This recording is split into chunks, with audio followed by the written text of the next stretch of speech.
Hi, thanks for checking out our channel. This is going to be a little review video on this particular testers, the Power Probe 2 electric fence fault finder.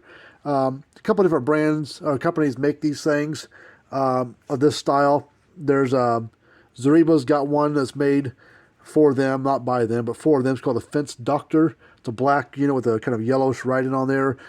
Twin Mountain, I think Twin Mountain Fence has one of theirs, one made for them as well. This one has to be sold by Ken Cove electric fence fault finder. Maybe if I can think of it, I'll try to put a link in the description below if you want to look at one. But I like these I like these fault finders, this particular style. It's going to be pretty reliable. They're made by a company called Pacton, Pakton. They're out of Australia. They're actually the inventors of the electric fence fault finder. So they were the first ones to make a fault finder. Then everybody else just copied them, basically. So these are very accurate, very reliable testers. And what I like about these testers over, say, the Gallagher fault finder, which is reliable. It's a good unit. It's reliable. This one you can repair. They do make parts for it. And they are cheaper than the Gallagher's. The Gallagher's are about $125, give or take. These are about $75 plus some freight. $10 being a ship one to somebody, so about $85. So they're not very expensive. This is 2022 pricing. Maybe next year or the year after it might be higher than that, but right now they're about $75, $80, somewhere in that range. So, but they do make parts for these. You can get new circuit boards. They're powered by a 9-volt battery inside it, which is just a pull out, pull in. You got to take these 4 screws out right here, and these 2 screws here, these 2 down here. Take those screws out. The back cover pulls off. Battery sits on the side. These pull the battery out, put a new one in. It's got a label on there, positive, negative, which the battery goes. So, nice little display on there. I don't have a fence. We're at the shop on an electric fence, but basically, as soon as you push the power button, it comes on. As soon as you take the power button off, shuts off. But here's where you hit your fence at. So you lay this over your fence wire like this, and you can just kind of look. And it has 2 little light bulbs on the board that light up red, depending on which direction the fault is. It tells you your kilovolts right there on this side here.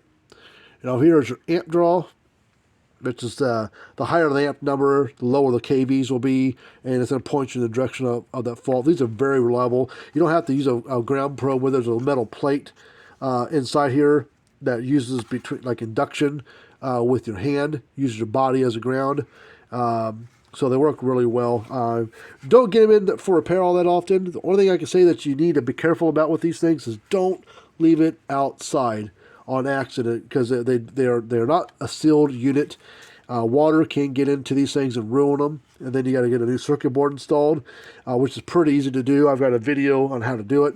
If you ever have one that's broken, whether it's the Zariba Fence Doctor or this Power Probe 2 fault finder or whatever, the boards, those 2 testers are one and the same, just a different sticker on the front, different colored case, but the guts are all the same.